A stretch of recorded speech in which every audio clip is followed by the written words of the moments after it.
अस्सलाम वालेकुम, news launch में खुशामदीद। मैं हूं ज़ैनब जमील और मैं हूं अमीर, आपके साथ अमीर अब्बास। प्रोग्राम के फॉर्मेट के मुताबिक आप जानते हैं हम बात करते हैं नवाए वक्त टुडे की अहम तरीन खबरों पर, उन पर तबसरे और तजज़ीह शामिल करते हैं, जिसके लिए हमारे साथ आज स्टूडियो में मेहमान मौजूद हैं चीफ न्यूज़ एडिटर नवाए वक्त दिलावर चौधरी साहब। उनको वेलकम करते हैं। आप लाइव कॉल्स के जरिए से हमारे शो का हिस्सा बन सकते हैं। आपको नंबर्स बताते चलें जिन पर कॉल्स कर सकते हैं आप।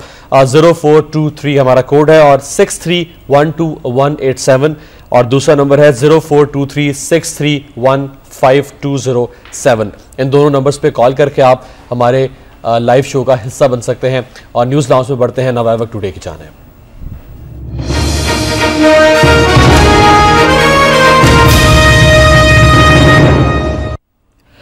नवाए वक्त टुडे में सबसे पहली खबर शामिल कर लेते हैं, जो कि इस हवाले से कि अमरीकी सिफारतकार की तलबी के अगले ही रोज मिसाइलों की बारिश कर दी गई। शुमाली वज़ीरिस्तान में 3 ड्रोन हमले और 21 अफराद जाँ बाक हुए। ड्रोन हमलों के नतीजे में हमलों में 15 अफराद जख्मी। मीरानशाह के 3 मुख्तलिफ इलाकों में 10 मिसाइल बरसाए गए। जासूस तैयारों की निचली परवाजों से शदीद खौफ व हिरास, लोगों ने खुद ही मलबे तले दबे लोगों को निकाला। इसके अलावा ये सूरत हाल इंतहाई गैर मौजू है। पॉलिटिकल इंतजामिया का ये कहना है इस सारे वाक़े के हवाले से। और शिद्दत पसंदों के 3 ठिकानों को निशाना बनाया गया। मरने वालों की फौरी शिनाख्त भी नहीं हो सकी है। और गैर मुल्की खबरसां इदारे ने यह कहा है पार्लियामेंट की करारदादों के बावजूद हमले में कमी नहीं होगी। एक और खबर भी साथ ज़ैनब शामिल कर लेते हैं जी। तर्जुमान दफ्तर खारिजा का जो रिमार्क्स और यह बयान सामने आया है, ड्रोन हमलों के खिलाफ आलमी अदालत में जाने की बजाय काबिल कबूल हल निकालेंगे, ये कहना है तर्जुमान दफ्तर खारिजा का। मुख्तलिफ ऑप्शंस पर गौर किया जा रहा है। हमलों के लिए कोई मालूमात नहीं दे रहे। अमरीकी जासूस नेटवर्क की मौजूदगी की तस्दीक या तरदीद से उन्होंने मुकम्मल तौर पर गुरेज किया। और अमीर, इन्हीं हमलों में ये भी बताते चले अपने नाजरीन को कि अफगानिस्तान में मौलवी दादुल्ला और उसके 13 साथी इन ड्रोन हमलों में मारे गए हैं। गवर्नर कुनर का ये कहना है। और मुल्ला दाद तहरीक तालिबान बजोड़ के सरबराह थे। जाँ बाक होने वालों में उनका नायब भी शामिल है। बड़ा सख्त वक्त आ गया जी तालिबान पे और ड्रोन हमले, और उधर से अफगानिस्तान में ये ड्रोन हमले तो बड़े देर से जारी हैं। जैसे कि आपको पता है शिद्दत इनमें आती जा रही है और शिद्दत इसमें इसलिए भी आ रही है माजरत के साथ कि हम इसके ऊपर जुबानी जमा खर्च के सिवा कुछ भी नहीं कर रहे। ना हमने पार्लियामेंट की करारदादों को अहमियत दी है। नहीं, ऐसा तो नहीं कि हम खुद ही यही चाहते हैं कि ये होते रहे। मैं अर्ज कर रहा हूँ कि एक वक्त तक तो ये होता रहा कि हमने शमसी एयर बेस उन्हें दिए रखा, जहाँ से कि ड्रोन हमारी ही सरजमीन से उड़ के हमारे ही लोगों को मारते थे। और उस वक्त जो पहला ड्रोन हमला हुआ वो एक मदरसे पे हुआ था मुशर्रफ दौर में। उस वक्त आइडिया नहीं था। 80 के करीब तो 80 तालिब इल्म शहीद हुए थे। और उस वक्त आइडिया नहीं था कि ये कैसे सारा हुआ है। तो उस वक्त गवर्नमेंट को तो पता था, लेकिन कहा गया कि शायद कोई बम बना रहे थे ये मदरसे में और वो बनाते हुए जो है वो फट गया है और इस वजह से ये हुआ है। बड़ी देर तक ये छुपाए रखा, फिर आखिर ये सब चीज़ें सामने आई। तो इससे यूँ लगता है कि जैसे हम किसी खुफिया मुआहदे में हैं, टैक्टिकली या पॉलिटिकली भी, या बोथ। मतलब टैक्टिकली से मेरी मुराद ये है कि हमारी सिक्योरिटी फोर्सेस, और पॉलिटिकली मेरी मुराद ये है कि हमारी जो सिविल एडमिनिस्ट्रेशन है, हमारी गवर्नमेंट है, ये किसी तरह के, क्योंकि वहाँ से ये आता है कि जनाब हम आपके लीडर तो ये कहते हैं कि आप करते रहें ड्रोन अटैक्स, हम पार्लियामेंट में, हम पब्लिक फोरम्स पे, हम मीडिया पे शोर मचाएंगे, बट ये हमारी पॉलिटिकल सर्वाइवल का मसला है, आप इसको बिल्कुल इग्नोर करें। वहाँ से जो मतलब कमेंट्स आते हैं अमेरिकन की तरफ से वो ये होते हैं। अब इस बात को तकवीयत मिलती है अमीर अब्बास साहब थोड़ी सी ये कि आप आलमी अदालत में क्यों नहीं जाएंगे। आप एक मुल्क हैं, एक सॉवरन कंट्री हैं, आपकी सॉवरेनिटी को ब्रीच किया जाए अगर आप हैं, मतलब हम तो हैं, लेकिन कोई अगर उसको हमारी सॉवरेनिटी को खतरे में डाल रहा है वो एक अलग बात है। हमारे हुक्मरान या कोई अपने मफादा वेस्टेड इंटरेस्ट के लिए, वो तो एक हमारा अपना मामला है ना। मैं ये कह रहा हूँ कि अगर वाकई आप ये समझते हैं हम एक सॉवरन कंट्री तो हैं, तो अगर हमारी सॉवरेनिटी को कोई ब्रीच कर रहा है तो उसके पास क्या आर्गूमेंट्स हो सकते हैं। जबकि आप 2 दिन पहले ही अभी खुद अक़वाम मुत्तहिदा के एक बड़े आला ओहदेदार ये कह चुके हैं कि ये वायलेशन है जो ड्रोन हमले हैं, और इनकी वीडियोस दे, अमेरिकन इनकी वीडियोस दें, क्योंकि इसमें बहुत सारे इनोसेंट लोग मारे जा रहे हैं। तो अगर वो नहीं देंगे तो फिर मुकदमात के लिए तैयार रहें। और डेनमार्क की अदालत ने तो ड्रोन हमलों के ऊपर अमेरिका को दहशतगर्द और मुजरिम करार दिया। बहुत सी ऐसी हैं, जैसे कि इस तरह की बहुत सी तंजीमें हैं, जैसे कि एमनेस्टी, जब भी साबिक सदर बुश कहीं जाते हैं तो वो उस मुल्क से अपील करते हैं कि इनको गिरफ्तार करें, ये वॉर क्राइम के मुजरिम हैं बहुत बड़े। कनाडा गए वहाँ और इस तरह, लेकिन हम सिर्फ ज़ुबानी जमा खर्च करते हैं। जब बहुत ज़्यादा हम देखते हैं कि इसको थोड़ा काम डाउन करना है चीज़ों को, तो एक उनके सफारतकार को या उनके सफीर को बुलाया और एक एहतजाज जो है, एक दिमाग के आपसे यहाँ पर मैं जानना चाहूँगी कि जैसे कि अभी आपने भी कहा कि अमेरिका की जानिब से ये कहा जाता है ड्रोन हमलों पर कि पाकिस्तान की जानिब से इजाज़त है, एक किस्म की यही बात होगी ना। तो इन जो मीडिया में भी शोर मचाया जाता है ये सिर्फ दिखावे के लिए, इस बात में किस हद तक सच्चाई हो सकती है? सच्चाई इस बात में मैं समझता हूँ कि इसमें इसको बड़ी हद तक इसमें सच्चाई हो सकती है, इसलिए कि ये एक जॉइंट वेंचर था। आपने उनको बेसिस दी, शमसी एयर बेस, सबसे पहले तो ये काम वहां से शुरू हुआ और आपने छुपाए रखा इसको साल 2 साल। फिर आहिस्ता आहिस्ता जब चीज़ें ओपन अप हुई तो आपने कहा जी हम पे ये जुल्म हो रहा है, इस तरह हम तो इसमें शामिल नहीं है। बहरहाल डी फंक्शनल हो गया शमसी एयर बेस, वहाँ से अब ये नहीं हो रहा पिछले 4-5 साल से। लेकिन ये एक, इसका मतलब ये है कि एक जॉइंट वेंचर था। मैं ये कहता हूँ कि इसमें ये नहीं है कि ये मौजूदा गवर्नमेंट, इससे पहले वाली मुशर्रफ गवर्नमेंट के दौर में ये जो कुछ हुआ है ये उसी की कंटिन्यूटी है। ये कोई ना कोई ऐसा ज़रूर मुआहिदा है, मैं ये समझता हूँ। अगर नहीं है तो हमें आलमी अदालत इंसाफ में जाना जोर पकड़ा है तो उसकी क्या वजह हो सकती है? अब रिसेंटली वजह तो ये है कि वो जो एक दरीना मुतालबा है कि आप जो हक्कानी ग्रुप के खिलाफ, हक्कानी ग्रुप के खिलाफ जो एक्शंस लें, और शायद वो ये भी it may be A pre planned move कि जनाब आप वो जो कहते हैं ना सॉफ्टनिंग द ग्राउंड, कि पहले फजाइया को यूज किया जाता है तो उसकी जगह ये ड्रोन हमले को किया जा रहा है कि आप की जो लहर है वो भी इसी की एक लड़ी हो सकती है। जाहिर है, नेचुरल है कि देखें आपके जब आपने सप्लाई रोकी, नेटो सप्लाई को रोका, तो उस वक्त आपके कोई दहशतगर्दी, कोई ऐसे इवेंट्स जो है वो इस तरह नहीं हुए जो कि मतलब जिसका कि ताल्लुक तहरीक तालिबान से बनता हो, बहुत कम हो गए। लेकिन जब आपने नेटो सप्लाई को रिवाइव किया, फिर उसके बाद आप शुमाली वज़ीरिस्तान में ऑपरेशन की बातें हो रही हैं, इस तरह की चीज़ें हैं, तो फिर उसके साथ साथ शिद्दत आती है। ये मतलब एक प्रोसेस है। आप देखें कि जब भी आप थोड़ा सा अमेरिकन को आंखें दिखाते हैं तो आपके यहाँ जो दहशतगर्दी की वारदातें वो कम हो जाती हैं, लेकिन जैसे ही आप उनके साथ सेट असाइड, मतलब उनके बिल्कुल शोल्डर टू शोल्डर खड़े होते हैं, तो ये हम अमेरिका को आंखें दिखा दें तो दहशतगर्दों की आंखों में कुछ शर्म पैदा हो जाती है। नहीं, मैं सिर्फ ये कहना चाहता हूँ, मैं दहशतगर्दों, देखें हम पहले ये कम से कम अपने लेवल पे तो हम ये तय कर लें कि दहशतगर्द कौन है। दहशत की तारीफ ये भी नहीं की जा सकी। लेकिन किसी हद तक हम ये तो कह सकते हैं कि जो लोग अपने कॉज के लिए लड़ रहे हैं, कोई राइट कॉज के लिए, अपनी फ्रीडम के लिए, जैसे कश्मीरी हैं, वो तो दहशतगर्द नहीं है। इसी तरह अफगानों के मुल्क में आप आके बैठ जाएं, 56 के 56 मुल्क आप वहाँ पे अपनी फौजें ले आएँ, उनकी आज़ादी छीन लें, अपनी मर्जी का कठपुतली प्रेसिडेंट लगा दें और कहें कि हम आपको आज़ादी दे रहे हैं, तो ये भी कोई समझ नहीं आती बात। इसी तरह आप किसी की जंग में उलझ के अपने लोगों को मारें और फिर कहें उसका रिएक्शन भी ना हो। देखें ना, आप क्या कर रहे हैं, आपकी ये ज़रूरत नहीं है या आपका ये फ़र्ज़ नहीं है कि आप अपने एक एक इंच को और एक एक आदमी को प्रोटेक्ट करें। आपने उन लोगों को ड्रोन्स के हवाले किया हुआ है और वो कभी किसी का बाप जाता है, कभी किसी की माँ है, बेटी, बहन, भाई, जो इस तरह लोग वहाँ रोज़ाना के हिसाब से मारे, और जो बचे हुए हैं वो एक खौफ की, एक मुस्तकिल खौफ की फिजा में जो है वो जिंदगी गुजार रहे हैं। तो क्या ये आपका फर्ज नहीं है कि आप उनको प्रोटेक्ट करें? फिर जब आप उनको प्रोटेक्ट नहीं करेंगे तो वो एक रिएक्शन तो एक नेचुरल सी बात है। एक और खबर भी इसी हवाले से शामिल कर लें जी। पाक फौज का कहना है कि शुमाली वज़ीरिस्तान में खुद ऑपरेशन करेंगे, ना ISAF को करने देंगे। अब फौज तरक्याती काम करने आई, मगरबी मीडिया मुल्क को तबाह करने पर तुला हुआ है। कबाइल ने मुल्क के लिए बड़ी कुर्बानियां दी। मिरांशाह हेडक्वार्टर से जारी एलामिया, शुमाली वज़ीरिस्तान में खुद ऑपरेशन करेंगे, ना ISAF को करने देंगे। जबकि इससे पहले तो कहा जा रहा था कि फौज अब शुमाली वज़ीरिस्तान में ऑपरेशन करने जा रही है, जो कि शायद 14 अगस्त की जो तकरीर थी जनरल कियानी साहब की, उसमें भी कहा गया था। उसमें वाज़े तौर पे तो नहीं कहा, लेकिन मतलब इशारतन जो है ये बात बिल्कुल इस तरफ कही जा सकती है कि उन्होंने इशारतन कहा है। एक्चुअली ये जो बात है ये मिरांशाह हेडक्वार्टर से एक रेडियो के ज़रिए मैसेज जो जाते हैं या उनके पैम्फलेट्स वगैरह के ज़रिए, ये इसकी एक डिफरेंट पॉलिटिकल और टेक्टिकल रीजंस हैं कि जी हम ये ऑपरेशन नहीं कर रहे, ये तो सर्जरी है या इस तरह की चीज़ें भी हैं। लेकिन इसको एक चीज़ को क्लियर करना चाहिए। देखें, मैं ये समझता हूँ कि आप के सब आपके मुल्क को डिवाइड नहीं आपको करना चाहिए कि ये इन लोगों में कि ये इंतहा पसंद हैं, ये गैर इंतहा पसंद हैं, ये फ़लाँ हैं, ये फ़लाँ हैं। ये डाइवर्सिटी है। ये किसी भी मुल्क में मुख्तलिफ ख्याल के लोग होते हैं, एक ही तरह की सोच रखने वाले नहीं होते। अमेरिका में भी ऐसा ही होगा, ब्रिटेन में भी ऐसा ही होगा, लेकिन उनको साथ लेके चलने का नाम ही जमहूरियत है और सॉवरेनिटी का तहफ़्फ़ुज़ है, मैं समझता हूँ, और अपने जो है बका का और आज़ादी का सही तहफ़्फ़ुज़ है।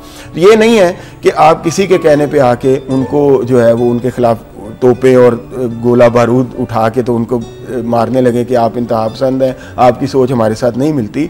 बल्कि सबसे पहली बात तो यह है कि सबको साथ लेना है और उसका तरीका है मुज़ाकरात। हाँ, फिर उसके बाद भी मुज़ाकरात के बाद भी कोई अगर उस लाइन्स पे नहीं आता जो कि मुल्क को की बेहतरी के लिए है या उसको है, तो फिर ज़ाहिर के मफाद में कुछ ना कुछ तो करना पड़ता है, हम ये नहीं कहते।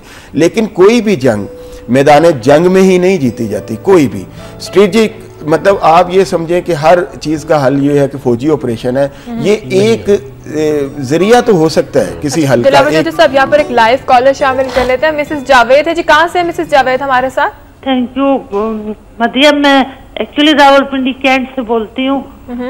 मैंने आपकी कन्वर्सेशन में सुन रही थी और फजल साहब सही कह रहे हैं कि हर चीज का हल जो है वो नहीं है जंग, जबकि मुल्क की रिसोर्सेज भी कोई नहीं है, मुल्क में आवाम में भी अफरा तफरी बदमनी है, तो इससे मजीद इंतशार फैलेगा, मजीद अनारकी फैलेगी। तो मैं ये बात, जब हमारी गवर्नमेंट कहती है कि हम एहतजाज कर रहे हैं, तो समझ नहीं आती कि इनका एहतजाज अमेरिका सुनता क्यों नहीं, जबकि अमेरिका कहता है हम पाकिस्तान से काफी डरते हैं और पाकिस्तान के साथ ताल्लुकात ठीक करने की बहुत कोशिश कर रहे हैं। तो ये एहतजाज वो क्यों नहीं सुनते कि जी आप अव्वल तो ऑल टुगेदर जंग बंद करें, कोई फायदा नहीं इस जंग का।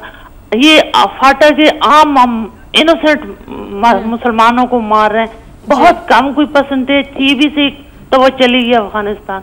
अब तो इनके साथ वो हो रही है कि अब तो अफगानिस्तान से तालिबान आके इनको मारते हैं, तो अब तो मजीद इंतशार फैलेगा। जो ही ऑपरेशन करेंगे अफगानी तालिबान आके इनको अटैक करेंगे, तो ये कोई हल नहीं है। इनको एक सॉलिड जवाब अमेरिका को देना चाहिए कि जी आप इस तरह तो आप अफगानिस्तान की जंग हमारे यहाँ ट्रांसफर कर रहे हैं। बहुत शुक्रिया। मिसेस लियाकत थी हमारे साथ, मिसेस जावेद थी हमारे साथ, मिसेस जावेद हमारे साथ थी। और अब बात करते हैं गुजरांवाला से, हमारे साथ लाइव कॉलर हैं जी लियाकत अली, उनसे बात करते हैं। Liaqat, welcome to the show, क्या कहेंगे आप? जी वालेकुम अस्सलाम। दफ्तर खारजा से ये तर्जुमान है दफ्तर खारजा का बयान मैं नोट करता हूँ। ये ड्रोन हमलों के खिलाफ आलमी अदालत में जाने के बजाय काबिल कबूल हल निकालेंगे। भाई ये तो बात करने को भी समझते हैं कि गुस्ताखी होगी, कहीं हमारे जो लॉर्ड हैं अमेरिका वो नाराज ना हो जाए। ये बात भी इजाजत से करते हैं कि हमें इजाजत है ये बात कर लें, ये हमें एहतजाज कर लें, पहले इजाजत देते हैं। कितने वो ड्रोन हमले अब कर रहे हैं, पहले से ज्यादा शिद्दत आ गई। तो फिर पाकिस्तानी कौम में मुसलमान में अगर गैरत नहीं रहती तो फिर कुछ भी नहीं रहता। तो ये इन्होंने हर चीज पे सौदा कर दिया है, खुदा के लिए कुछ करें। ये रेलवे के किराए बढ़ा रहे हैं, तेल उन्होंने बढ़ा दिया है, ये तो पता नहीं जी 5% इजाफे का ऐलान कर दिया जी रेलवे के किरायों में। हाँ जी, हर तरफ खबरें आ रही हैं, कोई समझ नहीं आ रही, अफरा तफरी है। ये हमारे मेजबान बैठे हुए हैं। ठीक है, बहुत शुक्रिया। लियाकत है हमारे साथ इस वक्त, अब्दुल्ला है पाकपतन से हमारे साथ। जी अस्सलाम वालेकुम। वालेकुम अस्सलाम। जी अब्दुल्ला, क्या कहेंगे आप? मैं जी दो बातें करना चाहूंगा। पहला नंबर तो ये मैं आपको बताना चाहता हूँ कि मैं पाकपतन शरीफ से के रहने वाला हूँ। यहाँ पे इतनी लोड शेडिंग है कि आप लोग सोच नहीं सकते। और इसमें पूरा पाकिस्तान ही पाकपतन बना हुआ है जी, लोड शेडिंग तो पूरे पाकिस्तान में। आप हमसे लाहौर वालों से पूछे कि क्या हालत है। बाकी जरा लाहौर में मैं भी रहता हूँ, लेकिन लाहौर में जरा कम है। यहाँ पे तो तकरीबन 18 घंटे की तो मस्त है ना, जो मर्जी हो जाए। लोगों की फसलें तबाह हो रही, जिम्मेदार को ये तबाह कर रहे हैं। इन लोगों का मिशन ही यही है जरदारी टोले का, कि इस पाकिस्तान को तबाह करे, जो मुशर्रफ से लेके अब तक। हमारी बदकिस्मती है कि ये जर्नैल जो भी हो, चाहे ये क्या नहीं हो, जो सब ये अमेरिका के नीचे काम करने वाले हैं, अमेरिका को अपना आका मानने वाले हैं। ये अल्लाह पाक को मानने वाले नहीं है, ये अमेरिका को मानने वाले हैं। इन लोगों ने इस मुल्क की तबाही का ना बेड़ा उठा रखा है कि हमने पाकिस्तान को तबाह करना है जी। और ये इस मिशन के तहत यहाँ पे आए हैं। अभी हमारे ये इमरान हां जी मैंने जाना जी वजीरिस्तान, दूसरा कहता मैंने जाना, ये सब ड्रामे हैं, ये सब अमेरिकन के नीचे लगे हुए हैं। ये कभी इन्होंने किसी ने कहा कि हमने अमेरिका के खिलाफ खड़े होकर लड़ना है? कभी किसी ने कहा? नहीं कहेंगे ये कभी भी। ये मुसलमानों को कभी इकट्ठे नहीं होने देंगे। ये हमारे मुसलमानों के खिलाफ ये सलीबी जंग है, ये शुरू हो चुकी है। ये अल्लाह के फजलो करम से ये आखिरी जंग है हमारा। जंग अल्लाह के फजलो करम से तो शुरू नहीं हुई ना जी, जंग उन्होंने शुरू की है। अल्लाह के फजलो करम से हमें उनके खिलाफ इत्तेहाद पैदा करना चाहिए, ना कि अल्लाह के फजलो करम से वो हमारे खिलाफ जंग लड़े। तो इसलिए मैं आपको बता रहा हूँ कि हम मुसलमान बने, हमारा आखिरी वक्त है। हमने अल्लाह पाक को कल को जवाब देना है। ये लोगों ने तो पैसे कमाने हैं, हमने तो दोनों इस चीज को सोचना, लेकिन अल्लाह पाक के पास जाके ये क्या जवाब देंगे? इन लोगों को कोई शर्म नहीं, कोई हया नहीं। इनको अल्लाह को भी जवाब देना पड़ेगा, ज़ैनब, और अवाम को भी जवाब देना पड़ेगा आने वाले इलेक्शन में। बहुत शुक्रिया। अब्दुल्ला थे पाकपतन से। एक और कॉलर है हमारे साथ, अली। हाँ जी, अली है लाहौर से। जी अस्सलाम वालेकुम। जी वालेकुम सलाम। जी अली, क्या कहेंगे आप? मैं ये कहना चाहता हूँ कि इनको हमारे मसाइल का तो पता ही नहीं है। कल वो एक मीटिंग इनकी हो रही थी टीवी पे, ऐसे जैसे वो पिकनिक मनाने आए हुए सारे बैठे हुए जितने ही मिस्टंडे हैं। ऊपर से इन लोगों को हमारे मसाइल का पता है कि एक दूध का पैकेट जो है आज से 3 साल पहले या 2 साल पहले जो था 100 रुपए का था, आज अली साहब देखे ना, दफ्तरों में बैठ बैठ के बोरियत भी हो जाती है। शहबाज शरीफ साहब ने कहा है कि गर्मियों में आप एसी भी नहीं चलाएंगे सरकारी अफसरान, तो फिर मीटिंग जरा कभी मरी में, भूरबन में, या वो तो होनी करनी पड़ती है ना, ताकि टीएडी भी बन जाए और थोड़ी आउटिंग भी हो जाए। बात तो सुने ना, ये तो यहाँ पिकनिक मनाने आते हैं, बच्चे इनके बाहर पढ़ते हैं, पैसा इनका बाहर है, ये सारे यहाँ पे आते हैं याशियां करने, और यहाँ पे बैठ के पैसा कमाते हैं, बाहर ले जाते हैं, वहां जाके रहते हैं, बच्चे इनके वहां पढ़ते हैं, बिजनेस इनका वहां, पैसे इनके वहां। हमारे मसाइल का इन लोगों को ना पता है, ना इन्होंने करने हल। आप लोग ये देखेंगे यहाँ पे रोटी जो किसी पास है ही नहीं, कपड़ा नहीं है, खाना पीना नहीं है, इंडस्ट्री सारी बाहर चली गई। वो रात एक वो बैठा है चैनल पे, कोई साहब बोल रहे थे कराची के, उनको बताया ग्राफ एक बिजनेसमैन ने कि ये देखें ग्राफ क्या है, तो वो उसको उल्टा करके कह रहा है, ये देखो उल्टा आप कर रहे हैं, ग्राफ को उल्टा दिखा रहा है सामने बैठ के टीवी पे। इन लोगों को क्या हमारे से लेना देना? लाइट है नहीं, हम कहाँ से लाएं पैसा, कहाँ से इनको बिजली या बिल दें, बच्चों को कहाँ से स्कूल में पढ़ाएं? किसी प्राइवेट स्कूल में बच्चे को डाल दें, मिनिमम 1000 रुपया फीस है, तो सालाना फंड लेते हैं 2000 रुपया, 3000 रुपया। ठीक है अली, बहुत शुक्रिया। अली थे हमारे साथ लाहौर से। अगले कॉलर हमारे साथ लाइन पर है इस वक्त मुस्तफा। जी अस्सलाम वालेकुम। वालेकुम अस्सलाम। पहली बात तो ये करूंगा जी, जो दिलावर साहब की स्माइल है ना, इसको स्माइल ऑफ द ईयर कहना चाहिए। स्माइल दिखाएं जी दिलावर साहब की जरा एक बार फिर। अच्छा, दूसरी बात मैं यहाँ थोड़ी मुख्तलिफ करूंगा, वो ये है कि ये ब्लेस्मी जो एक्ट्स हैं उसके हवाले से टीवी पे प्रोग्राम चलते हैं, और कुछ आपके एंकर्स जो अल्ट्रा लिबरल टाइप हैं वो ऐसा माहौल क्रिएट करते हैं जैसे सारी पाकिस्तानी जो मुसलमान कौम है वो इस एक बुरे एक्ट में जो है ना वो भी इम्प्लीकेटेड है। मैं यहाँ अर्ज करूंगा तमाम पाकिस्तान के जितने भी हमारे ईसाई भाई हैं या दुनिया में, कि जितना हम हजरत ईसा अलैहिस्सलाम से मोहब्बत करते हैं शायद ही वो करते हो, और कभी किसी मुसलमान ने दुनिया में, पाकिस्तान के दुनिया के किसी खित्ते में, किसी कोने में हजरत ईसा अलैहिस्सलाम की शान में कभी कोई गुस्ताखी की? हम तो तसव्वुर नहीं कर सकते जी। हमारा तो ईमान है कि अगर किसी भी नबी या रसूल के ऊपर अगर ईमान न लाए तो इंसान, मैं यहाँ पर ये मैसेज, मेरी बात सुन लें, मैं जो मैसेज देना चाह रहा हूँ वो ये है कि आप भी अपने घरों में हमारे रसूल अकरम सल्लल्लाहु अलैहि वसल्लम के लिए मोहब्बत और एहतराम पैदा करें। आपके घरों में बहुत ही गलत बातें होती हैं जो बच्चे जो है पिक करते हैं, बड़े भी पिक करते हैं। अगर आप ये माहौल जो है खत्म करेंगे तो ये मुनाफरतें खत्म होंगी। ये चीजें जो घरों में अपनी जो तालीम देते हैं, जो बच्चों को आप जो इंडोक्ट्रिनेशन करें वो बहुत गलत है। आप इसको दुरुस्त करें तो आगे जाके माहौल, और यही जो हमारी मजहबी मुनाफरतें हैं, अहले तशरीह, अहले सुन्नत, हम हजरत अली, आपने बात बहुत प्यारी की। बिल्कुल आप सही कह रहे हैं, हमें अपने घर का माहौल इस तरह बनाना चाहिए कि हमारे जो बच्चे हैं वो नबी पाक सल्लल्लाहु अलैहि वसल्लम से प्यार करें, लेकिन ईमान का हिस्सा है हजरत ईसा पर ईमान रखना। बहुत शुक्रिया। लेकिन ना सिर्फ हजरत ईसा, हजरत मूसा, जितने भी अंबिया कराम अल्लाह ताला की जानिब से भेजे गए हजरत ईसा को, उनको तो बिल्कुल सही बात की मुस्तफा, बहुत शुक्रिया, बहुत नेक ख्यालात हैं आपके। अगली खबर भी शामिल कर लेते हैं दिलावर चौधरी साहब। ड्रोन के हवाले से हमने बात कर ली, अब हम अपने जरा वजीर आजम राजा जी के हवाले से लेते हैं। वजीर आजम की पेशी पीपी कोर कमेटी हतमी फैसला नहीं कर सकी और सुप्रीम कोर्ट ना जाने का मशवरा दूंगा, अटॉर्नी जनरल हमेशा की तरह। सदर वजीर आजम की ज़ेर सदारत इजलास में अक्सरियत की राय थी कि वजीर आजम को पेश होना चाहिए, दीगर का ख्याल था कि जरूरत ही नहीं है। हतमी फैसला 24 घंटे में मुतवक्का है। ड्रोन हमलों निगरान हुकूमत पर भी गुफ्तगू की गई। कल पीपी कोर कमेटी का इजलास हुआ है, फैसला फिर नहीं हो सका, फैसला क्योंकि हो चुका होगा। देखें जी, वैसे अटॉर्नी जनरल की जबान में गुफ्तगू कम करते हैं, जनरल की जबान में गुफ्तगू ज्यादा करते हैं। हाँ, बिल्कुल सही है। और आजकल ये जो है, ये मेरा ख्याल है कि जो एंग्री फेस ऑफ गवर्नमेंट है उसको रिप्रेजेंट करने की कोशिश कर रहे हैं कोर्ट्स में भी और दूसरी क्या वजह है इस बात की? इसकी वजह ये है कि वो ये देखें, पहली बात तो ये है ना कि जो इनको बड़ी हंगामी हालत में तब्दील किया गया था। गवर्नमेंट ये चाह रही है कि अब वो एक एंग्री यंग मैन का किरदार अदा करे और कोर्ट को वो जो है वो उसमें बड़ा जो है ना वो डिफेंसिव पे ले आए कि जी ये इस तरह और इसी तरह। अब देखें ना, ये खुद एक चीज उनका कहना अटॉर्नी जनरल का कि मैं मशवरा दूंगा, सुप्रीम कोर्ट के ऑर्डर्स हैं।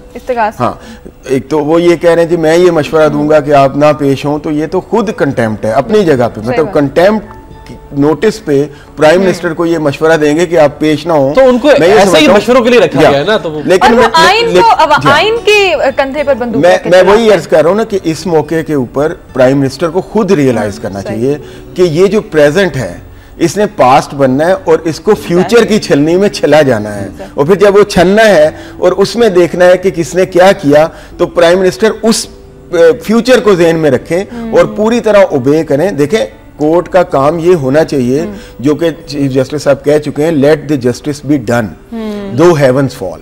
तो वो ये कोर्ट को इससे पीछे नहीं हटना चाहिए।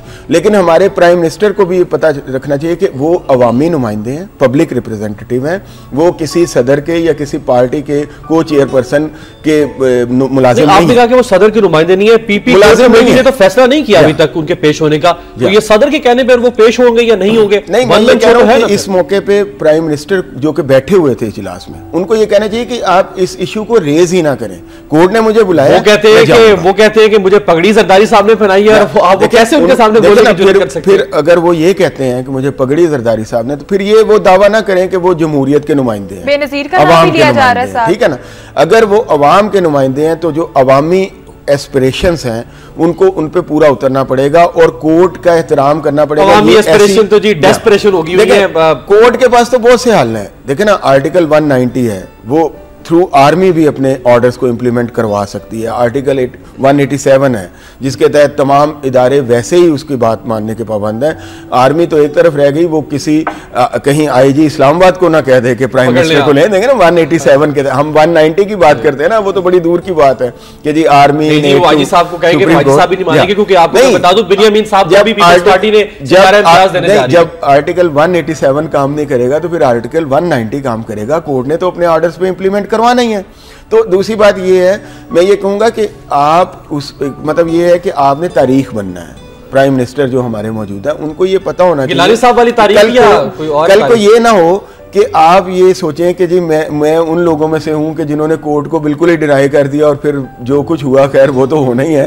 तो उससे बेहतर ये है कि आप कोर्ट को बिल्कुल इम्प्लीमेंट करें, कोर्ट के फैसलों को। और ये सारा जो है इशू आपने बना रखा है खतना लिखने का, क्यों? बात ये है कि किसी को तो पहल करनी है ना। अब बात यह है कि वो कहते हैं जी और भी करप्शन के कई केस हैं, अपने वो जो चेयरमैन नैब हैं वो फरमा देते हैं कि जनाब 7-8 अरब रुपए रोज के हिसाब से करप्शन हो रही है, तो ये तो सिर्फ 5 अरब रुपए हैं। मैं ये छोटी सी बात मैं ये अर्ज करना चाहूँगा कि कहीं से तो शुरू करना है ना। तो सबसे अच्छी मिसाल ये होती है कि सबसे बड़े आदमी से शुरू किया जाए कि आप एहतसाब के लिए सबसे आगे हैं। अगर आप किसी छोटे आदमी से शुरू करेंगे तो फिर आप कहेंगे ये कोर्ट्स क्या कर रही हैं जी, गरीबों को तो ये मार रही हैं, पकड़ रही हैं, एहतसाब कर रही हैं और बड़े दंदनाते फिर रहे हैं। कानूनी माहिरीन कह रहे हैं कि 28 तारीख को पेश नहीं होंगे। 27 तारीख को जो है वो इस वक्त ये एक चल रहा है, लेकिन मेरा ख्याल है कि अगर इनको ये सिस्टम बचाना है और इसको जिस मतलब ये सारा कुछ जो है इनको पेश होना चाहिए। आपका मशवरा ये है? मेरा ये तो एक और मशवरा भी शामिल कर लेते हैं जी, जो इत्तेहादियों ने दिया है। वज़ीर आज़म परसों सुप्रीम कोर्ट जाएं, ये कहना है शुजात हुसैन साहब का और चौधरी परवेज इलाही का, जो उन्होंने मुलाकात किया वज़ीर आज़म से। इस मुलाकात में उन्होंने मशवरा दिया है मोबाइल सिमों के गलत इस्तेमाल की रोकथाम, इलेक्शन से कबल आवाम को रिलीफ की हिकमत अमली मुरतब की जाए। रहमान मलिक और अब्दुल हफीज शेख से भी उन्होंने गुफ्तगू की है। तो मैं इसके हवाले से बात करूं कि मैं तो एक आम आदमी हम महंगी है आपकी और नहीं हम महंगी नहीं है। मैं यही मैं क्लियर करने लगा हूं कि मैं तो एक आम आदमी हूं ना, तो मैं तो मशवरा दे सकता हूं कि जाएं, लेकिन अगर मैं इत्तेहादी होता तो वो मेरे मशवरे पे अमल ना करें तो मैं हुकूमत से निकल आता। ये नहीं कि मैं मशवरे तो ये देता रहूं और फिर हुकूमत का 4 साल से अलग हुई नहीं है तो मैं मतलब ये हम महंगी नहीं है। मैं ये समझता हूं कि अगर इत्तेहादी ये समझें कि उनके मशवरों पे अमल नहीं हो रहा या उनकी बातें नहीं मानी जा रही तो फिर वो गवर्नमेंट में क्या कर रहे हैं। इसका मतलब है कि उनके सारे मशवरे जो है वो भी अवाम के लिए दिखावा है। उन्हें वजारतें मिली हुई है जी, वो इसलिए गवर्नमेंट में इसका मतलब वजारतें अहम है तो उनके जो असूल हैं या जो वो समझते हैं कि जो जायज बातें हैं वो अहम नहीं है उनके नजदीक, फिर तो वो भी वही हुए ना। तो उनको ये चाहिए कि अगर आप प्राइम मिनिस्टर उनकी बात पे अमल नहीं करते, उनके मशवरे नहीं मानते, तो उनको फॉर कंट्री से, for people of the country से गवर्नमेंट से बाहर आना चाहिए। एक और खबर शामिल कर लेते हैं ज़ैनब हमारे पास, वो भी जो सियासी पेशरफ्त हुई है इंतहाई दिलचस्प सूरत हाल बन गई है। जी जी पिछले दिनों नाराज थे जुल्फ़िकार खोसा और आज ये खबर छाया हुई है कि खाने पर मुलाकात हुई जी। चौधरी निसार ने जुल्फ़िकार खोसा को मना लिया है। नवाज शरीफ का मुझ समेत तमाम साथी मुस्लिम लीग नून में ही रहेंगे, जुल्फ़िकार खोसा का ये कहना है। सीनियर रहनुमा और कौमी असम्बली में कायद हिज़्ब इख्तिलाफ चौधरी निसार अली खान ने साबिक गवर्नर और साबिक मशीर वज़ीर आला पंजाब सरदार जुल्फ़िकार खोसा और फैमिली कायदीन को मना लिया। गलत फहमियाँ जी दूर हो गई हैं और अब जुल्फ़िकार खोसा का ये कहना है कि जो है नून लीग में ही रहेंगे हम। जो ये खाने का कमाल है कि निसार साहब का कमाल है? ये असल में बात ये है कि जुल्फ़िकार खोसा साहब बड़े पुराने मुस्लिम लीग ही हैं और बड़ी देर से वो उस वक्त भी जब वो नाराज़ भी हुए थे तो किसी ने कहा कि क्या आप पीपल्स पार्टी का रुख करेंगे। बाज़ लोग कह रहे थे कि शायद वो डायरेक्टली पीपल्स पार्टी की तरफ ना जाएं बल्कि काफ लीग के ज़रिए पीपल्स पार्टी में घुसने की कोशिश करें कि मतलब काफ लीग में चले जाएं कि मैं तो मुस्लिम लीग। लेकिन वो मेरा ये ज़ाती ख्याल था कि वो चूँकि थोड़े इमोशनल हो जाते हैं, सेंटिमेंटल हो जाते हैं, लेकिन वो बेसिकली मुस्लिम लीग नून के साथ फिक्स हैं, अटैच हैं और वो उनसे अलहदा नहीं। लेकिन दिलावर साहब जो बातें दोस्त मोहम्मद खोसा साहब ने कही हैं वो भी तारीख का हिस्सा बन गई है। जिस तरह के अल्फाज उन्होंने मुस्लिम लीग नून की क़यादत और उनकी आमरीत के हवाले से इस्तेमाल किए वो अब मेरा नहीं ख्याल कि ये इतनी आसानी से ये हजम हो पाएगा। मेरा मतलब कहने का ये है कि हम बात अभी हो रही है जो हुआ है कल, जो मेरी इन्फॉर्मेशन है वो ये है कि ये इस तरह हुआ है कि आप जुल्फ़िकार खोसा साहब को तो मनाए ना, बाकी दोस्त खोसा साहब का जो मामला है वो अगले महीने दोस्ती बाद में करते हैं और वो भी गालबन किसी यूरोप के मुल्क चले गए हैं, वो यहाँ नहीं रहे, वो कल ही कहीं रवाना हो गए ताकि कुछ देर के बाद वो जरा ज्यादा अग्रेसिव है और उनकी वो एफिलिएशन भी उस तरह की नहीं थी ना जो इतने 25-30 साल से जो जुल्फ़िकार खोसा साहब की जो एक एफिलिएशन चली जा रही है। तो ये यहाँ पे दोनों को एक ही आंख से नहीं देखना चाहिए। अच्छी पेशरफ्त है कल जो मना लिया। जाहिर है ये जनूबी पंजाब की जो सियासत है वो बहुत ज्यादा मुस्लिम लीग नून की अब बेस करती है जो है वो जुल्फ़िकार खोसा साहब पे, तो ये एक अच्छी उनके लिए एक अच्छी डेवलपमेंट है, इसमें कोई शक नहीं है। लेकिन मुस्लिम लीग नून को भी चाहिए कि अगर उनके लीडर्स के रिजर्वेशंस हैं जो उनके साथ रहते हैं तो कुछ अवाम के भी रिजर्वेशंस उससे ज्यादा भी हो सकते हैं जो कि उनको मिल भी नहीं पाते। तो ये सारी चीजें जो है इनको देखना चाहिए, इनको साथ लेके चलना चाहिए उनको, मतलब ये अपने आप को एक जो है रिविजिट करना चाहिए। एक और आम खबर शामिल करते हैं जी। वज़ीर आला पंजाब शहबाज शरीफ साहब उमूमन तो वफाकी हुकूमत को तनकीद का निशाना बनाते, लेकिन कल जो उन्होंने बात की कि कौमी कमीशन पर सूबों की तकसीम नागुज़ीर है तो ये अमल पूरे मुल्क में यकसा तौर पर होना चाहिए। वज़ीर आला पंजाब शहबाज शरीफ सिर्फ पंजाब की तकसीम पर किसी इजलास का जवाब नहीं, वफाकी हुकूमत ने नए सूबों के लिए मुशावरत की, ना कमीशन पर एतमाद में लिया और उन्होंने कहा कि जी हमें इस पर तहफ़्फ़ुज़ात हैं। ठोकर से मॉल रोड तक 10,000 फलदार पौधे लगाएंगे, शजरकारी मुहिम का इफ्तिताह और कुछ दीगर अपने इंतज़ामी हवाले से उन्होंने बातें की हैं। जो कौमी कमीशन है सूबों के हवाले से, नए सूबों की क़याम के हवाले से, पहले तो मुस्लिम लीग नून की क़यादत कहती है जी हम सिंध को तकसीम नहीं होने देंगे, अब वो कह रहे हैं कि पूरे मुल्क में यकसा तकसीम होनी चाहिए। बात ये है कि आप यहाँ पर मैं एक क्वेश्चन और साथ ही ऐड कर लेती ताकि आप मुझे साथ ही जवाब दे दें कि जो MQM है वो जब पंजाब में सूबे बनाने की बात होती है तो उसकी हिमायत करते हैं, सिंध में सूबे बनाने की बात पर वो क्यों वो कहते हैं कि सिंध धरती को तकसीम नहीं होना चाहिए। इसी तरह क्योंकि ANP वाले भी अलाई हैं गवर्नमेंट के, फेडरल गवर्नमेंट के, पीपल्स पार्टी के, तो हजारा भी को भी नज़रअंदाज कर देना चाहिए। तो सियासत के किसी को सियासत करने का मौका देने के लिए तो सूबे नहीं बनने चाहिए ना। मुल्क के हालात बहुत आसान हो गए हैं क्या हमें जो है वो एनर्जी क्रंच से निकल आए हैं, क्या इकोनॉमिक क्रंच से निकल आए हैं, क्या लोगों के मसाइल से निकल आए हैं, क्या वॉर ऑन टेरर को हमने अब अलविदा कह दिया है कि अब हम इंतजामी तकसीमें करते फिरें। असल में ये सियासी चक्कर हैं सारे। तो महज ये कि आप सियासत करें और सूबे बनाए, मुल्क के हालात तो देखें आप कैसी मतलब सियासत कर रहे हैं, आपको बिल्कुल भी परवाह नहीं है कि मुल्क किस तरफ जा रहा है और आप मजीद डिवीजन की बातें कर रहे हैं। आप सियासत के खिलाफ हैं, सूबों के खिलाफ? नहीं, मैं इस वक्त के इस बात के खिलाफ हूँ, हर उस बात के कि जो ना वक्त पे की जाए, ठीक है ना। वक्त की रागनी जो है जी हाँ वो लापी जा रही है। एक कॉलर है जी, नदीम बेग साहब हमारे साथ हैं। कहीं अदाकार नदीम बेग तो बात नहीं कर रहे थे? नहीं जी, मैं अदाकार तो नहीं हूँ इनकी तरह, जैसे हमारे पॉलिटिशियन अदाकार हैं, लेकिन मुझे बड़ा दुख होता है जी ये सारे हालात देख के। इसमें आप खाली जरदारी को नहीं ब्लेम करेंगे, इसमें पूरी शिद्दत के साथ चौधरी बरादरान, शरीफ बरादरान, अल्ताफ हुसैन, फजलुर रहमान, इस्फंजार वली, ये सब इन्वॉल्व हैं और ये झूठे हैं।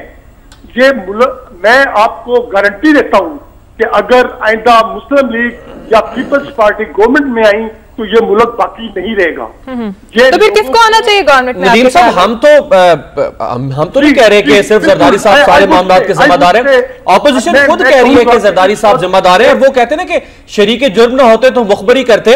ऑपोजिशन शरीके जुर्म है ना, वरना मुखबरी कर दे कि कौन मुल्क को नुकसान पहुंचा रहा है। जी, ये मैं बिल्कुल कहूंगा कि इस वक्त हमें चाहिए कि हम इमरान खान को सपोर्ट करें। आई एम नॉट मेंबर, मैं पीटीआई का मेंबर नहीं हूं, लेकिन मैं ये कहूंगा कि ये सारे अजमाए हुए लोग हैं, ये मुल्क को कीमत की तरह चाट गए हैं।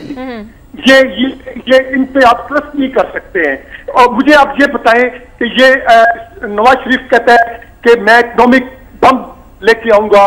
ये 4.5 साल से ये पंजाब आधे मुल्क पे हुकूमत कर रहे हैं, इन्होंने क्या रिलीफ दिया है अवाम को? सही, बहुत शुक्रिया नदीम थे। जी नदीम हमारे साथ थे इस वक्त। और एक और कॉलर को हमें शामिल करना है। फैसलाबाद से तनवीर है हमारे साथ लाइन पे। जी वालेकुम सलाम। रावत साहब, आप सवाल तो ले रहे हैं, काले रहे हैं, जवाब किसी का अभी तक आपने नहीं दिया।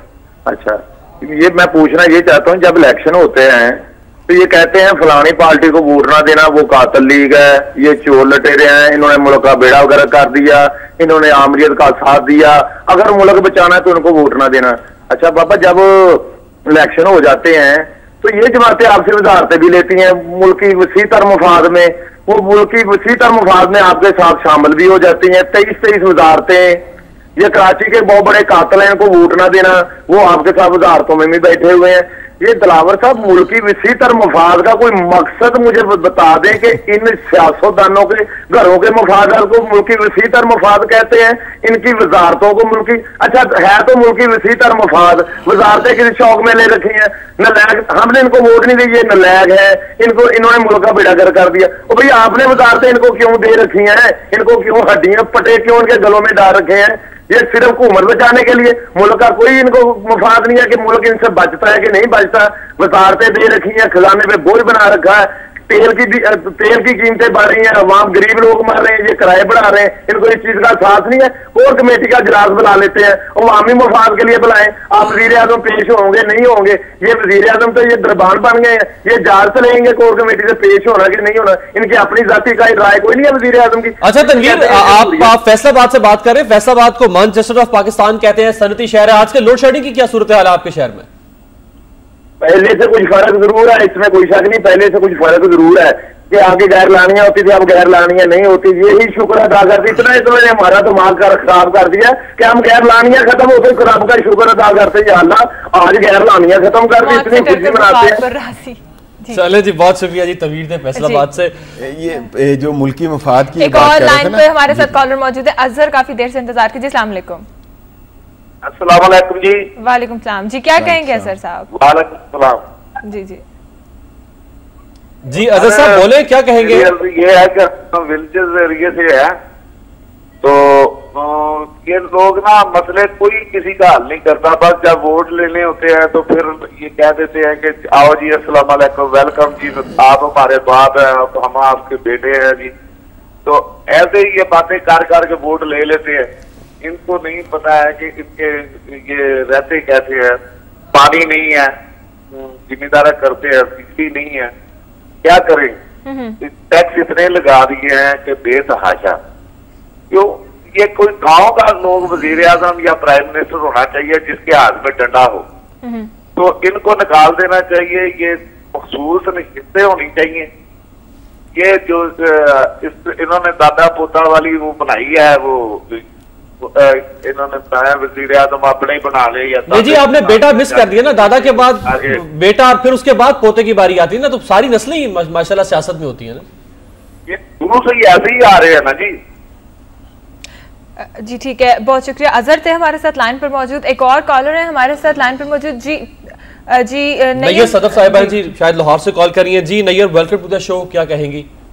सर मैं ये कहना चाहूंगी कि मैं अभी ईद पर कराची गई, सिंध मुख्तलिफ इलाकों से होते हम कराची गए, कराची से बाहर है। जब मैं पंजाब गई तो मुझे ये देखे, हमें ये कहा जाता है पंजाब में लोड शेडिंग ज्यादा है, वहाँ पे सिर्फ टाइम बंधे 2-2 घंटे के लिए जाती है और फिर सारी आवाम को सुकून है।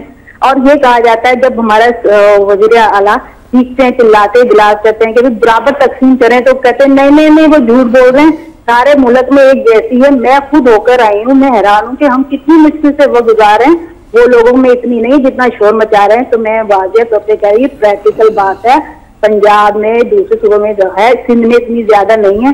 झूठ ना बोला करें, जब आवाम होकर आती है तो फिर क्यों झूठ बोलते हैं? फिर पंजाब वालों के साथ ऐसी ज्यादा कि पंजाब में तो उर्दू स्पीकिंग भी तो रहते हैं ना, सिर्फ यही तो नहीं कि पंजाब में पंजाबी पाकिस्तान का हिस्सा है, बड़ा सूबा है, उसकी भी मैशियत है, उसका भी ख्याल रखते हैं। बहुत शुक्रिया, हमारे पास वक्त की कमी है, आपने बहुत अच्छी बात की। अच्छा दिलावर चौधरी साहब, हम अभी कमेंट्स भी लेंगे अपने इन कॉलर्स का।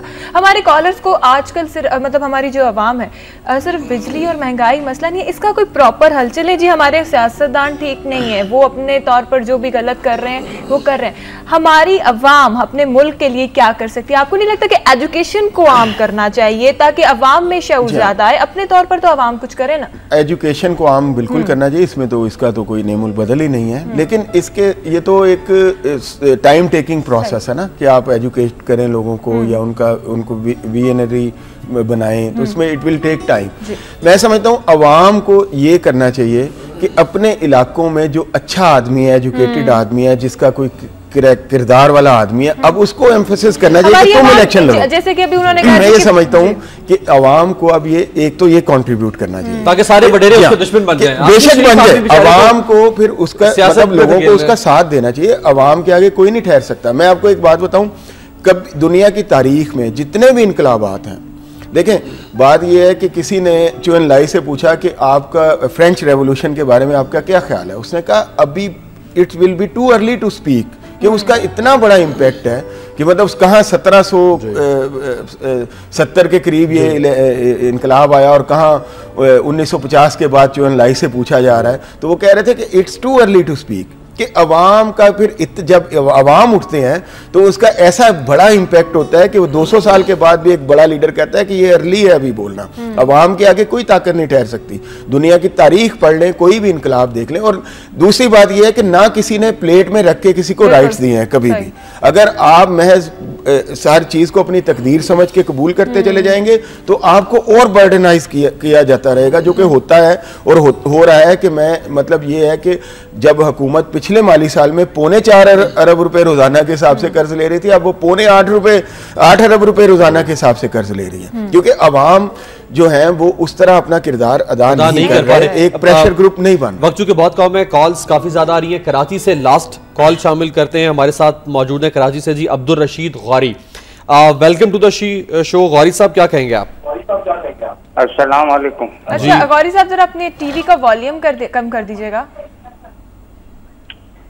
अर्ज ये है जनाब कि ये जो कुछ भी इस वक्त पाकिस्तान में हो रहा है, इसमें तमाम दिखने वाले मीडिया, टीवी सब इसमें मुलव्वस इसलिए हैं कि हमने सबसे जुल्म ये किया कि हमने पिछले लोगों की तारीख और जो अच्छे लोग हैं उनको उठा के हमने एक तरफ रख दिया। अब जो भी आता है हुकूमत से आता है वो अपनी बीवी, बेटी बच्चों की तारीफें, उनके दिन, उनके लिए सब कुछ बता रहे हैं। आवाम को इतना तक नहीं मालूम कि ये पाकिस्तान बनाने वाले कौन लोग थे। अब तो कौमी असेंबली और सूबाई असेंबलियों को भी नहीं मालूम होता बहुत सी तारीखें। मैं लियाकत अली खान की एक बड़ी तस्वीर शीशे के अंदर, एक दीवार में शीशे के अंदर लगा रहा था, तो अच्छे भले लोग मुझसे पूछने लगे कि गौरी साहब ये कौन आदमी। अब आप बताइए इससे ज्यादा बदकिस्मती क्या होगी हमारी, कि हमने उन लोगों की तरफ तवज्जो दे ली जो हमेशा लूट खसोट अपनी नस्लें से नस्लें चला रहे थे। एक वो आदमी है लियाकत अली खान, जिसको मेरे ख्याल से 45 रुपए जो है उसके अकाउंट में थे। आज उनका लड़का जो है किराए की जगह लेकर अपना कारोबार कर रहा, सब भूल गए। बहुत शुक्रिया। अब्दुल रशीद गौरी हमारे साथ लाइन पर मौजूद थे, अपने ख्यालात के उन्होंने हमें कुछ खबरें शामिल करनी, वक्त की कमी के बायस हमें आपकी कॉल बात ड्रॉप करना पड़ी। अच्छा, इस पर भी हम लोग बात कर लेते हैं, इस पर भी कमेंट कर लेते हैं। अगली खबर शामिल करते हैं। तहरीके इंसाफ के हवाले से तहरीके इंसाफ की मौशी पॉलिसी का ऐलान, असासों की तफसील जारी कर दी गई। इमरान खान भी मकरूज निकले हैं। ऐवान सदर का बजट कम, गवर्नर वुज़राए आला हाउसेस को तालीमी इदारों में बदल देंगे, हमसायों से नया रिश्ता कायम करना पड़ेगा, ये मंदरजात हैं इसके साथ ही साथ एक और खबर भी शामिल कर लेते हैं। जेमी इमरान खान ने जी कहा है कि जी उनकी 2 करोड़ की अराजी है, 2 घर पाउंड्स डॉलर्स यूरो में अकाउंट्स होने के बावजूद 4.25 लाख के मकरूज हैं। लोगों की जानिब से बहुत दबाव था इमरान खान साहब के ऊपर कि वो बातें तो बहुत करते हैं लेकिन ठोस पॉलिसी, तहरीर शुदा या मुरत्तब पॉलिसी सामने नहीं ला रहे ताकि उसको देख के लोग उनके मंशूर से कायल हो सके। तो मेरा ख्याल है उन्होंने अपनी मौशी पॉलिसी का जो ऐलान किया है इस पर बात करते हैं। दिलावर साहब, बातें तो उन्होंने बड़ी वो पब्लिक स्टंट वाली की है कि जी हम वज़ीर आला हाउसेस को बदल देंगे और गवर्नर को बदल देंगे और ये सब करेंगे, तो कैसे? देखिए, मैं समझता हूँ कि इमरान खान साहब ने तो just tip of the iceberg की बात की है जिस इकनॉमिक बहरान की हम बात कर रहे हैं। पहली बात ये है कि जब आपके पास, मुझे तो ये समझ नहीं आई कि 4.5 लाख या 4.25 लाख डॉलर के करीब आपके बैंक के एसेट्स हों, इसके अलावा प्रॉपर्टी से अलग हो, तो आप 4.25 लाख रुपए के मकरूज क्यों हैं भाई? किसी के पैसे हैं उसको दे दें। आप क्यों, मतलब मेरे पास हों इतने तो मैं तो सबसे पहले उसको अदा करूं। दूसरी बात ये है कि मतलब ये कहीं पॉलिटिकल स्टंट तो नहीं है कि आप ये शो करना चाह रहे हैं कि आप मकरूज भी हैं। दूसरी बात ये है कि आप वज़ीर आला हाउसेस को बदल देंगे, गवर्नर हाउसेस को बदल देंगे। आपको ये पता है कि आप पे 70 बिलियन डॉलर्स का कर्ज आप उसको कैसे अदा करेंगे, या उसके साथ साथ आप कैसे वो जो फॉरेन इन्वेस्टमेंट की इस मुल्क से बिल्कुल रूट गई है और इस ग्रेट गेम का जो हिस्सा बना दिया, इस मुल्क को वीराना बनाना चाह रही हैं जो फॉरेन फोर्सेस हैं, अमेरिकन जो हैं और उन इंडियंस भी उनके साथ मिले हुए हैं, और सारी बातें जो हैं, इसको आपके पास क्या हल है? ये डुएल आप कैसे लड़ेंगे? इसका कोई भी आप महज ये कि आप वज़ीर आला हाउसेस को चेंज कर देंगे, आप प्राइम मिनिस्टर हाउसेस की जगह छोटे घर ले आएंगे, अब ये मसाइल नहीं है। ये इनसे बातें बहुत आगे बढ़ चुकी हैं कि आप ये इकोनॉमिक पॉलिसी नहीं है, ये आप इसको अपनी सोशल पॉलिसी कह सकते हैं कि हम इस तरह बड़े एक डिफरेंस जो है वो क्रिएट नहीं रखेंगे, बल्कि जिस तरह आवाम है उसी तरह हम रहेंगे। ये तो सोशल पॉलिसी। लेकिन इस एक चीज़ पर मैं आपसे कॉमेंट चाहूँगा कि हमारे यहाँ वैसे मैनिफेस्टो या मंशूर को लफ्जी तौर पर तकरीरों में, जलसों में बयान किया जाता है। इसको रिवायत को आप समझते हैं कि इसको जारी होना चाहिए कि मंशूर को बाकायदा तहरीरी सूरत में आवाम तक पहुंचाया जाए, हर पार्टी पहुंचाए, और फिर लोग उस मंशूर के ऊपर अपने ज़ाती तौर पे अपने गैदरिंग में, अपने मोहल्लों में, दोस्तों में बैठ के उसके ऊपर डिस्कस करके और फिर अपनी जो पॉलिटिकल राय को कायम। बिल्कुल, मंशूर दिए जाते हैं बड़े बड़े दावों की शक्ल में, तहरीरी भी होते हैं। असल बात यह है कि मंशूर एक इस तरह का प्रोसेस है कि आप जब पार्टी को मंशूर देती है, आपको वो मंशूर अच्छा लगता है, तो आप वो पार्टी उस पर अमल नहीं करती, तो आप उसके कारकुनों को जो आपके इर्द गिर्द है आप उन्हें कहें कि ये क्या कर रही है आपकी पार्टी, आपके इलाके दबाव डालें उन पे। जी हाँ, वो आगे अपनी लीडरशिप पे कहें कि हम आवाम हमसे मिलते हैं, हम वो लोग कारकुन हैं पार्टी के, और हम जब मिलते हैं आवाम से तो वो कहते हैं कि आप तो अपने मंशूर को बिल्कुल भी पसे पुश डाल के बैठे हुए हैं, तो ये क्यों है? वो उस लेवल पे एक प्रेशर क्रिएट करें। देखिए, बड़े तरीके हैं आवाम के पास बहुत। मैं फिर भी ये कहूँगा, अगरचे कि बहुत सारे लोग मेरे से इत्तेफाक नहीं करेंगे इस बात से, लेकिन ये सब कुछ करना आवाम को ही पड़ेगा। किसी सुप्रीम कोर्ट को, किसी GHQ की तरफ ना देखें। अब बहुत कुछ हो गया, हर एक को अपना अपना काम करने दें, अपनी हदों में रहने दें। आपका काम है कि आप एक प्रेशर ग्रुप बने, ठीक है ना, अपने पार्टी कारकुनों पर प्रेशर डालें सही मायनों में। ये उस वक्त मफादात का शिकार ना हो कि भाई ये कारकुन के जरिए हमें कोई नौकरी मिल जाएगी या कुछ मिल जाएगा। छोटे छोटे मफादात को कुर्बान उजाले बन के मिठाइयां तकसीम ना करते रह जाए। एक और खबर भी शामिल कर लेते हैं जी। मुकर्ररा मुद्दत में तफ्तीश मुकम्मल न करने वाले पंजाब के 4,591 अफसरान के खिलाफ कार्रवाई।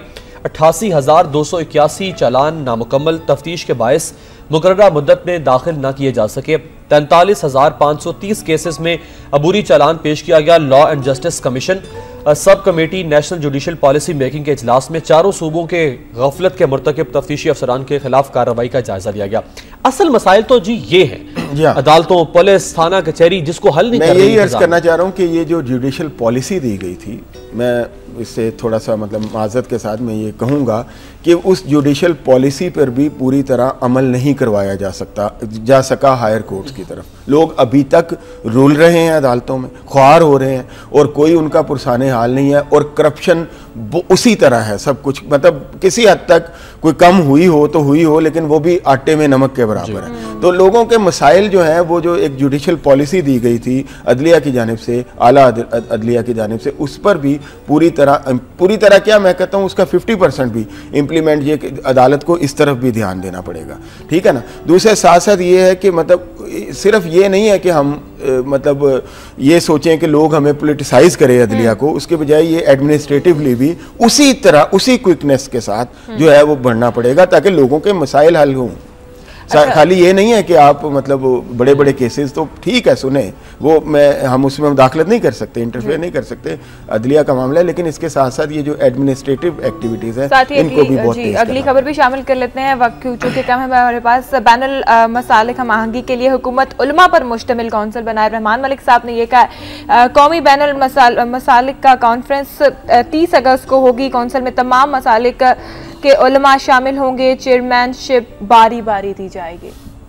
बात यह है कि ये जो बैनुल अक़वामी जो हम आहंगी की बातें हैं, जो मजहबी हम आहंगी की, ये हमें अपने जो मैं समझता हूँ कि हर इंसान को जो मुसलमान है, हर मुसलमान को ये सोचना चाहिए कि ये फ्रोई किस्म की जो बातें हैं इन पर हम बहुत ज़्यादा एम्फेसिस करते हैं और जो असल एजुकेशन है, तालीम है जो दीन की, उसको बिल्कुल इग्नोर कर देते हैं। असल तालीम तो ये है कि जिसने एक इंसान को मारा गोया उसने पूरी इंसानियत का कत्ल किया है। तो हम अपने थोड़े से जो डिफरेंस होता है अकीदे का या थोड़ा फिरके का, हम उसको मारने से भी गुरेज नहीं करते पूरी और हम उसको बिल्कुल वो पैटर्नाइज करते हैं कि अच्छा हुआ अंदर से। तो ये रवैये जो है ये हमें कोई मजहबी हम आहंगी उस वक्त तक नहीं पैदा हो सकती जब तक कि हम मजहब पे पूरी तरह अमल नहीं करें। नारंग मंडी कटाव से ज़रई रकबा ज़ेरे-आब। सियालकोट में बंद टूट गया, कई देहात में पानी दाखिल। असल मसले तो ये है अवाम सैलाब की फिर कैफियत है। 2010 में बहुत बड़ा सैलाब था, 2011 में उससे कम तबाही हुई। इस दफ़ा फिर खतरात थे कि सैलाब जो है वो कदरे ज़्यादा आ सकता है। एक और ख़बर शामिल करते हैं जी। कराची में फायरिंग तशद्दुद से मज़ीद 10 अफराद हलाक, 4 ज़ख्मी। कस्बा कॉलोनी में शदीद फायरिंग के बाद खौफ व हरास, बाजार दुकानें बंद, ईदगाह से नाशें बरामद। ईद के दिनों में भी कराची में कत्ल गारत गरी का सिलसिला जारी रहा था। और एक और खबर शामिल करते हैं खेल की दुनिया से। सलीम मलिक की करप्शन के पैसे को कामरान अकमल के सुसर हैंडल करते थे जुल्करनैन हैदर। कामरान अकमल भी सलीम मलिक के डिफॉल्टेड बैंक में हिस्सादार थे। पाकिस्तान में सब चोर हैं, तफसीलात ICC को दूंगा। विकेट कीपर का मंजर आम पर आने की बजाय नया इल्ज़ाम, कामरान अकमल ने इसकी तरदीद कर दी। एक तो सैलाब के हवाले से आप समझते हैं कि नेशनल डिजास्टर मैनेजमेंट अथॉरिटी जो है वो गुज़श्ता बरसों की निस्बत इस दफ़ा ज़्यादा इक्विप्ड है।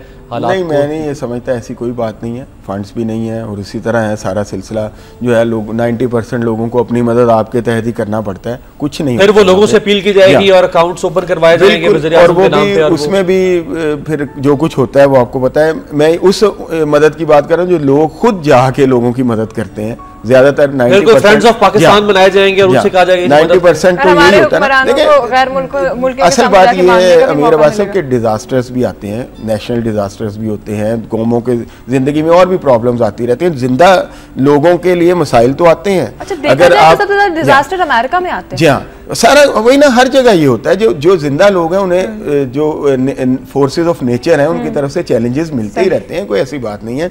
लेकिन असल चीज जो है वो ये है, जो मैं तो लोगों का जो असल मसला है, मैं फिर उस तरफ आऊंगा, जो बात ये है कि इंसाफ, अगर आपको इंसाफ मिलेगा तो आप ऑनर्ड फील करेंगे। एक सिटीजन, एक मुल्क के शहरी होने में आपको ऑनर्ड फील करेंगे, और उससे आपके जो बढ़ेगी, इज्जत नफ्स बढ़ेगी, तो उससे आप एक बड़े क्रिएटिव, एक प्रोडक्टिव किस्म के शहरी बन के सामने आ सकते हैं। तो इस पर बड़ी तवज्जो देनी चाहिए। अदलिया को भी ये जो एडमिनिस्ट्रेटिवली जो है कि इतने मुकदमात पेंडिंग है, कोई तफ्तीश ही मुकम्मल नहीं होती, कोई पैसे खा के मुकम्मल नहीं करता, कोई सुस्ती की वजह से मुकम्मल नहीं करता, कोई किसी को पॉलिटिकल फेवर कर रहा है। तो इन चीज़ों के हवाले से जो ये दौरे करने का एक चक्कर था कि जजेस जो हैं वो जाते थे और मातहत अदलिया में अचानक, मैं समझता हूँ उसको बहुत ज़्यादा बढ़ाने की ज़रूरत है, ताकि वो एक चेक एंड बैलेंस इस मातहत अदलिया के हवाले से देखें ना। 90% लोगों को तो मातहत अदलिया से काम पड़ता है, हायर सुपीरियर कोर्ट्स की तरफ तो 10% लोग जाते हैं। तो इसकी तरफ बहुत ज़्यादा तवज्जो देने की ज़रूरत है,